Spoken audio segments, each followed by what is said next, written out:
Well, hello there. So here I am outside the Mahabodhi Temple in Bodh Gaya, India.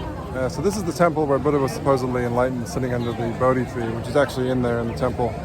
So nowadays you're not actually allowed to bring any cameras inside the temple because of a terrorist attack that was perpetrated by some Islamist extremists a few years ago.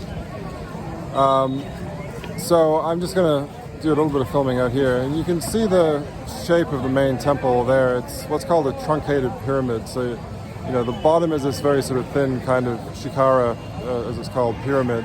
Now it's more associated with Hindu temples. Also it was used by Jain temples and Buddhist temples back in the day, as this one shows. And it's truncated because, you know, the pyramid, even that thin pyramid, it doesn't quite go to the top. And what you have instead is this amalaka structure, which you can't quite see, but it's sort of like a wheel with cogs all around it. And you can just see this sort of bulge.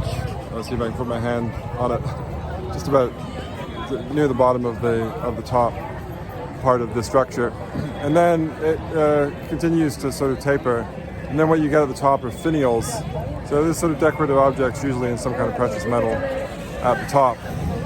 So this is the structure, probably as it was built by the Guptas, so we're talking 5th or 6th centuries AD or later. But we know that this, or, you know, the tradition holds that this temple was actually founded by Ashoka, the great Buddhist king, in the 3rd century BC. There's probably very little, almost nothing in fact, of the structure that was built in that period in the 3rd century BC.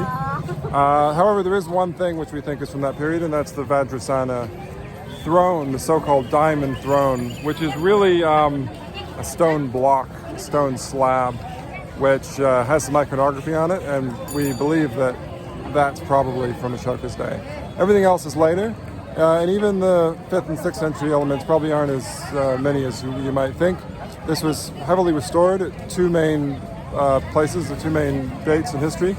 One was the sort of 12th century AD, I believe, when Burmese monks, Burmese Buddhists kind of took over this site and restored it. And the other was the 19th century, when the British archaeologists restored this site quite heavily.